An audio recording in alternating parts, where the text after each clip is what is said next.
nós aqui de novo, todas as semanas, há 20 anos.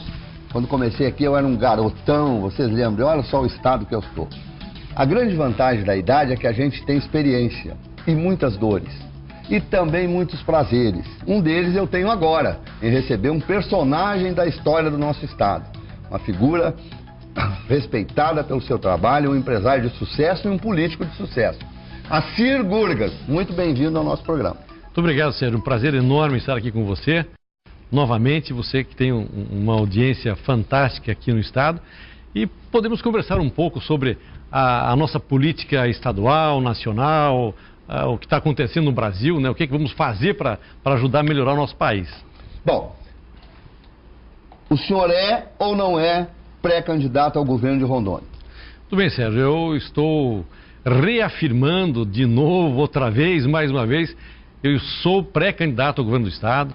Eu me preparei para essa pré-candidatura, me preparei para a candidatura que virá daqui a alguns meses. E o que é mais importante, Sérgio, eu me preparei para fazer essa gestão à frente do governo do estado. Então nós estamos há anos já trabalhando na política, embora eu não seja da política, né? Eu sou procedente da iniciativa privada, eu sou empresário que estou emprestado na política e quero fazer a diferença na vida pública, como fiz lá na Prefeitura de Paraná, à frente de uma cadeira representando o estado de Rondônia no Senado Federal. A gente faz a diferença, faz um trabalho diferenciado e é esse mesmo trabalho, esse mesmo conceito eu quero trazer para o governo do estado. Então a minha candidatura está tranquila, não há nenhum problema, nenhum óbice para a nossa pré-candidatura e futura candidatura. Nós estamos firmes nesse propósito. Mas assim, as questões, como outros candidatos e outros políticos, as questões de ordem legal, elas já estão superadas, vão ser superadas? Em que pé está a situação? Elas estão sendo superadas, Sérgio. Quando se fala dessa questão legal, existe um processo da Eucatur com o BASA, que eu vinha a ser avalista. Não é um processo de pessoa física, de dinheiro público, não tem envolvimento nenhum de mandato, foi em 2003. É uma questão da pessoa jurídica, da Eucatur com o BASA.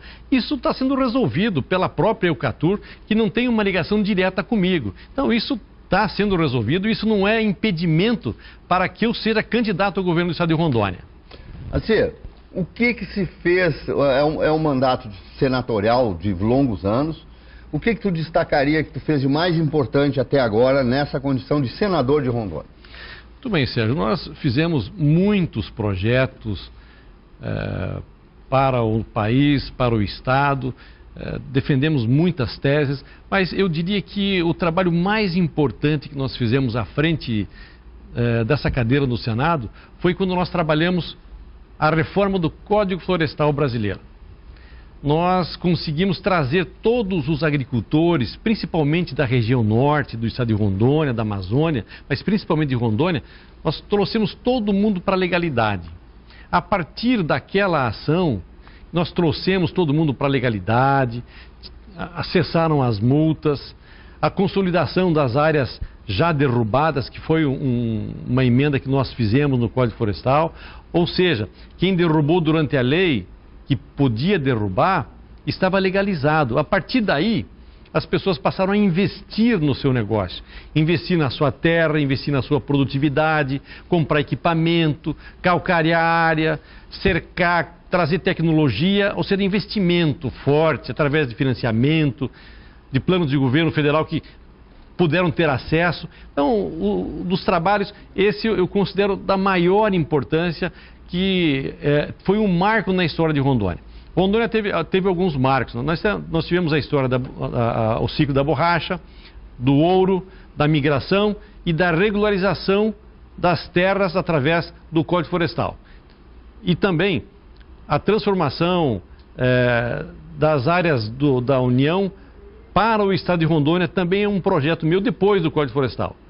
Então, um grande marco foi quando foi sancionado o Código Florestal com as emendas que nós fizemos, trazendo todo mundo para a legalidade. Isso foi um marco na história de Rondônia. Por isso, de lá para cá, O Rondônia tem batido recorde de produção de grãos, é de soja, é de milho, é de feijão, é de carne. Isso tem feito a diferença e além de trazermos mais de 750 milhões de reais em emendas para os municípios, para obras no estado de Rondônia.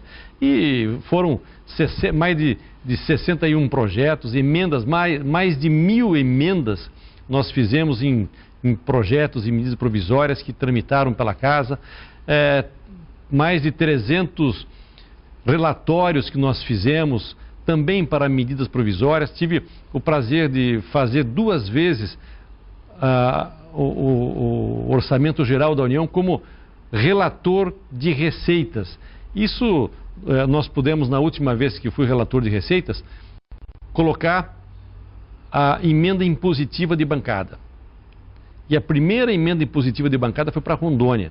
Eu era relator geral, o deputado Nilton Capixaba também fazia parte da Comissão Mista do Orçamento, e nós trabalhamos e implementamos essa emenda impositiva, a emenda impositiva de bancada. Nós conseguimos trazer, vamos entregar amanhã, alguns tratores, que é fruto da primeira emenda impositiva do Orçamento da União, que Rondônia está recebendo agora. Assim, nós temos uma enorme dificuldade no nosso estado, que se chama BR-364. Os caminhoneiros, os donos de veículos, a nossa querida Ucatur, que transporta milhares e milhares de pessoas para lá e para cá, sofrem muito com a nossa BR. E todos os anos os governos anunciam soluções e não se chega a solução nenhuma. Um dia nós vamos ter uma estrada, uma rodovia BR que preste? Olha, senhor, vamos sim. Vamos ter uma rodovia que seja do tamanho da importância que ela é para nós, rondonienses, né? Já perdemos grandes amigos, né? O nosso querido Valverde, que teve um acidente na BR-364, em nome dele, né, a gente lamenta todos os demais acidentes que aconteceram na BR. Nós estamos trabalhando muito para a duplicação da BR-364. Agora, ela só virá através de uma concessão. O governo federal está numa crise enorme, com essas mudanças de governo, essas mudanças de sistema. Eu não acredito que o próprio governo tenha caixa, tenha dinheiro para fazer direto a duplicação da BR. Uma alternativa que se tem é fazer a concessão da BR, fazer com que quem ganha a concessão busque um empréstimo no BNDES, execute a duplicação e comece a cobrar pedágio e pague o BNDES. Aí nós vamos ter uma economia muito grande por conta do Estado e vamos ter a duplicação da 364 como se tem hoje a maioria, eu diria, as principais rodovias, por exemplo, do estado de São Paulo e que liga São Paulo a outros estados, são duplicadas com pedágio. E não só duplicadas, mas com uma manutenção 24 horas por dia. Isso dá uma qualidade de trafegabilidade muito grande. E é o que nós queremos aqui para Rondônia. Hoje já tem concessionada de Cuiabá para baixo. Eles estão executando ainda a duplicação. Agora nós queremos a duplicação de Comodoro a Porto Velho, que é onde tem o trânsito mais pesado. E isso vai acontecer. Até o final desse ano, eu acredito que todo esse processo... Aliás, nós fizemos uma audiência pública aqui em Porto Velho para discutir isso. Trouxemos o diretor-geral do DENIT, representantes do Ministério dos Transportes, do Meio Ambiente e tudo mais. E eles furaram conosco, porque o prazo era o começo desse ano de 2018. E aí a empresa que fez o anteprojeto não fez bem feito e teve que relicitar o anteprojeto para a concessão. E eles estão fazendo fizeram a nova programação, entendendo que até o final desse ano todo o processo de concessão já estará feito e nós teremos aí o início das obras de duplicação da BR-364. Hoje nós temos toda ela contratada para manutenção, que é importante, não dá para pensar uma BR-364 sem a manutenção. E todo o trecho de Comodoro até Porto Velho está coberto por contratos de manutenção. Conversando com o senador Assir Gurgel, já falamos sobre o trabalho dele no Senado, já falamos sobre BR. Senador, nós tivemos agora, recentemente, uma greve dos caminhoneiros que deixou o país de joelhos. Nós temos aqui em Rondônia um crescimento do agronegócio espantoso, mas nós precisamos botar essa produção para fora. Numa situação dessa, tem alternativas de transporte? O que nós vamos fazer para melhorar esse sistema de colocar nossas mercadorias para o país e para o mundo? Muito bem, Sérgio. É uma pergunta muito importante e nós estamos trabalhando já há muito tempo, Sérgio, na alternativa que é a mais importante para o mundo, não é só para nós aqui em Rondônia, nem só para nós brasileiros, que são as ferrovias. Nós temos esse projeto de trazer a ferrovia até Lucas do Rio Verde, Lucas Vilhena, Vilhena Porto Velho. Porto Velho chegar até o Pacífico via Peru. Essa é a alternativa definitiva para a consolidação desse arco norte de exportação. Tivemos um contratempo agora que foi a troca de governo. Nessa troca de governo, muitos projetos que estavam em andamento houveram uma paralisação. Essa crise na economia, que ela foi potencializada pela crise política, colocaram vários projetos importantes na geladeira. Então nós estamos defendendo, por exemplo, essa questão da greve dos caminhoneiros. Ela foi importante para alertar o governo. Ninguém tem condições de fazer qualquer tipo de planejamento com aumento de combustível um dia sim, um dia não. Seja do diesel, da gasolina, etanol e o gás de cozinha. Então tem que se ter uma política de governo para com relação ao preço dos combustíveis. Para se ter uma ideia, Sérgio, a extração do barril de petróleo pela Petrobras custa para a Petrobras $35 por barril. O preço internacional está hoje na casa de 80 a 85 dólares, variando nessa posição. O que acontece? Ao invés da Petrobras colocar na sua planilha os 35 dólares que custa para a Petrobras, ela coloca 80, que é o preço internacional. Então, essa é uma política errada. O que vamos exportar a 80 dólares, que é o preço internacional. Mas o que adianta para nós brasileiros, que somos proprietários, donos do petróleo, que o petróleo é do povo brasileiro, nós do PDT sempre defendemos essa nacionalidade do petróleo. O que adianta o petróleo ser nosso se nós temos que pagar ele para preço internacional? Então nós estamos defendendo que a Petrobras abra a planilha de custos da extração, do refino e da venda do petróleo. Agora nós estamos exportando o petróleo e importando óleo diesel.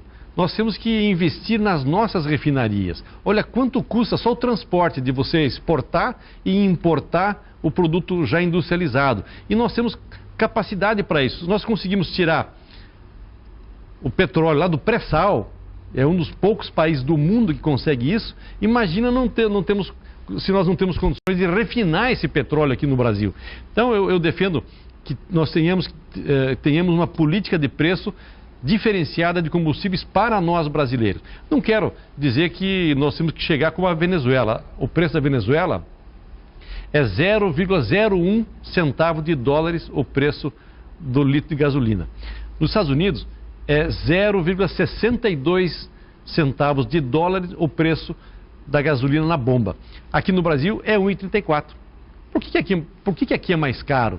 Não tem lógica nós termos esse preço tão mais caro, o dobro do preço dos Estados Unidos, por exemplo, e da Rússia também. Então nós temos que ter uma política nacional específica para isso, assim como nós precisamos baixar o juro no Brasil. Não é a taxa Selic, ela baixou, está em 6,5%, mas numa inflação de 3%, o juro real é de 3,5% na taxa Selic. E olha lá que isso não acontece na prática, né? Se você vai até o banco fazer um empréstimo, o percentual é muito acima desse 6,5%, que já é alto. Então nós defendemos essas políticas de preços e políticas de juros diferenciadas para o mercado interno. A relação nossa com o mercado externo, ela vai seguir o mercado internacional. Agora, nós não podemos adotar a política internacional internamente, a não ser que o nosso salário, o salário do trabalhador brasileiro, também fosse dolarizado como é o barril de petróleo. O que não dá é para você ter um aumento um dia sim, um dia não, da gasolina, do etanol, até porque nós temos etanol produzido no Brasil. Nós produzimos o nosso álcool. E o gás de cozinha, que aumentou, dobrou de preço já o gás de cozinha. Não dá para aceitar uma coisa dessa. E colocando claramente, o Brasil é autossuficiente em gás.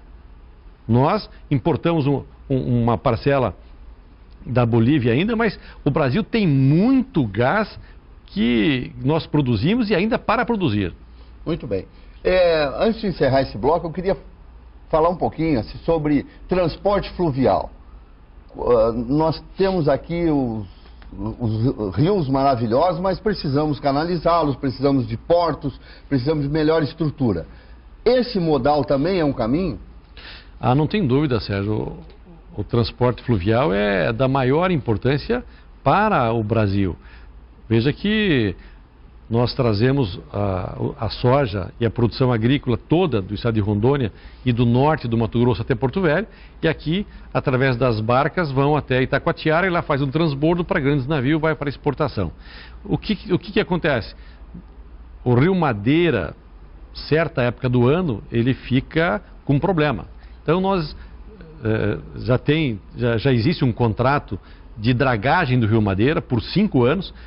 Esse ano já é o segundo ano da dragagem e é feito, lógico, só na época da seca, mas é um trabalho importantíssimo que tem que intensificar. Só por um dado importante rapidinho.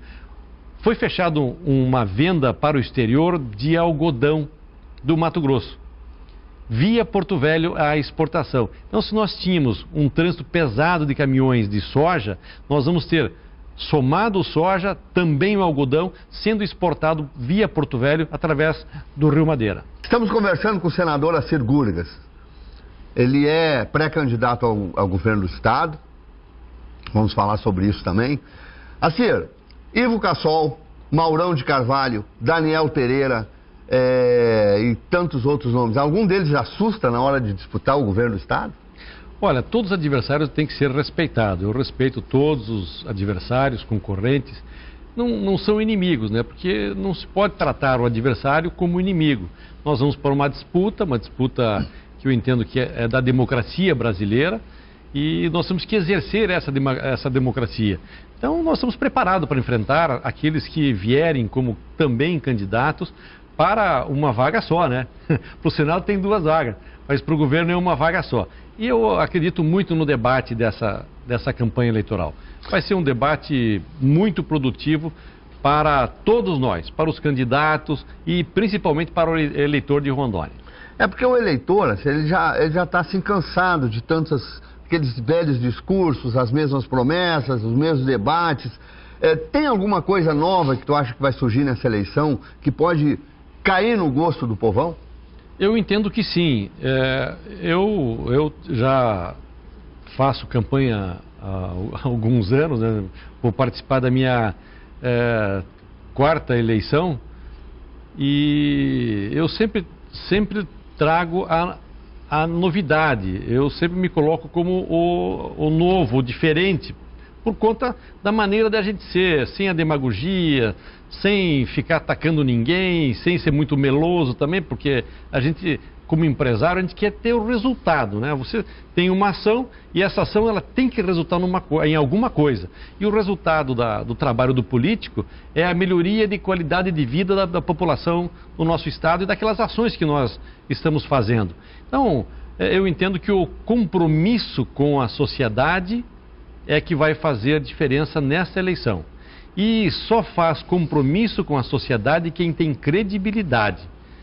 Quem já fez pode fazer compromisso para fazer no futuro. Então, eu acho que isso vai fazer a diferença nessa eleição. Porque dos nomes que você citou, a população já conhece, já nos conhece a todos nós.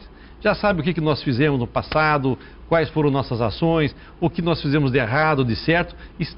A nossa vida é um livro aberto de todos esses candidatos. A população tem que saber, e vai saber olhar o que nós fizemos no passado para saber se nós podemos assumir esse compromisso com a sociedade de Rondônia. Assim, nós temos algumas cidades em Rondônia que são um exemplo para o estado. Jiparaná, sua cidade, é um exemplo. Tem alguma chance de um dia Porto Velho chegar perto de Jiparaná? Olha, Porto Velho é uma cidade muito mais importante que Jiparaná, do que qualquer outra cidade do estado de Rondônia. Eu há pouco estava numa reunião com lideranças no PDT e estava fazendo uma explicação. O que resultou nessa melhoria da cidade de Jiparaná? foi um planejamento que nós fizemos em 2001, quando eu assumi a prefeitura. E aí algumas pessoas me perguntam, por que o viaduto de Ji-Paraná saiu mais rápido que o de Porto Velho? Porque o viaduto de Ji-Paraná ele foi projetado e planejado em 2001, quando eu era prefeito. Então já tinha um planejamento feito. Não foi feito nas coxas, rápido, para atender um problema eventual. Então eu entendo que nós temos que fazer um planejamento para Porto Velho. E não se faz somente através da prefeitura municipal. Tem que fazer uma ação conjunta. Eu vi muito essa ação conjunta ser feita no estado do Amazonas, entre o governador do estado do Amazonas e o prefeito de Manaus. Independente das cores partidárias. Não importa quem é o prefeito e quem é o governador. Importa que tenha que ter uma ação conjunta. E é o que eu estou propondo para o nosso plano de governo. Uma ação conjunta entre o governo do estado de Rondônia e a prefeitura municipal de Porto Velho. Uma ação conjunta de atuação no saneamento básico, na infraestrutura, na saúde, na educação, na segurança pública, nas creches, que nós conseguimos já trazer 16 creches que estão sendo construídas já em Porto Velho, estão em fase de licitação, já deve ter passado a fase de licitação. Mas obras de infraestrutura para deixar Porto Velho como a população merece. Uma cidade bem cuidada, bem organizada. Eu tenho certeza absoluta que o prefeito atual, o ex-prefeito, querem fazer isso. Agora não tem a capacidade financeira para fazê-lo. E tem que desarmar os palanques e fazer esta ação conjunta. E eu quero inaugurar essa ação conjunta com o prefeito de Porto Velho. Senador, a corrupção é uma tragédia nacional que se arrasta há décadas e décadas e décadas. Agora ela está escancarada e a classe política está sendo vitimizada também. Está sendo vitimizada, estão sendo acusados, denunciados e presos alguns culpados e às vezes até alguns inocentes. Eu lhe pergunto, há como acabar com isso, se reconciliar com o povo brasileiro, dizendo, olha, a partir de agora as coisas vão mudar, vamos acabar com essa corrupção, vamos pensar no país? O senhor é otimista ou pessimista em relação a essa questão? Eu sou otimista, Sérgio. Eu entendo que todo esse processo que está acontecendo, da Lava Jato e outras operações, elas são de fundamental importância para o país. É como se a gente tivesse uma doença e tivesse que tomar um remédio amargo. Então, o remédio amargo do Brasil são essas operações. Isso colocado, as pessoas sendo presas e expondo a verdade à população, porque todo mundo sabia, de ouvir dizer, que tinha corrupção na Petrobras. Todo mundo tinha essa informação, mas de fato nunca aconteceu nada e agora está acontecendo, ou seja, está se passando o país a limpo. Ao passar o país a limpo, também cria instabilidade política. Nós não podemos nunca tirar a democracia do Brasil. A política, ela está ligada diretamente com a população. O que tem que se mudar são alguns políticos. Esses políticos que praticaram a corrupção, seja no legislativo, seja no executivo, como mandato ou como nomeado, que é secretários ou ministros, enfim, todos aqueles que tiveram participação na corrupção, eles precisam pagar pelo erro. Não dá para continuar com o Brasil dessa forma. Assir Gurgel, o nosso inimigo único aqui é o tempo, como em todas as televisões. Eu tenho mais um minuto. Eu gostaria de colocar à sua disposição para que você dissesse para as pessoas que estão nos assistindo, quando for candidato, ainda não o que você vai propor como um nome para... Olha, eu sou o cara que vou mudar esse estado para melhor. Muito bem, Sérgio. Eu agradeço a oportunidade de estar aqui com você e poder me dirigir diretamente a toda a população rondoniense e dizer o seguinte, olha, nós estamos vivendo um momento histórico no nosso país. Agora é hora de nós reorganizarmos a nossa nação, cuidar dos nossos municípios, dos nossos estados e da nação. E como é que nós vamos fazer isso? É escolhendo o que é de melhor para fazer uma gestão de qualidade no estado e no país. E é o que nós estamos nos propondo a fazer. Uma gestão de qualidade à frente do governo do estado, dando uma atenção especial à educação, que é a base de tudo, cuidando da infraestrutura, geração de emprego, a segurança pública que está um caos no Brasil inteiro, mas tudo isso só se consegue com uma gestão de qualidade. E é essa gestão de qualidade que eu convido você a participar junto comigo a partir de 2019. Eu quero agradecer a presença do senador Assir Gurgas, dizer que ele é sempre muito bem-vindo nessa casa.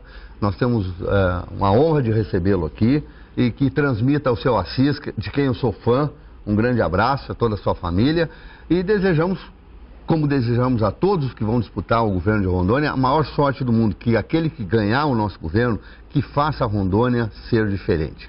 Assir Gurgas, muito obrigado, foi um prazer. No sábado que vem nós estamos aqui de novo, não pensa que vocês vão se livrar de nós não. Eu vou ficar aqui mais 20 anos apresentando e trazendo personalidades da história da nossa amada Rondônia. Até a próxima edição do Direto ao Ponto. Até lá!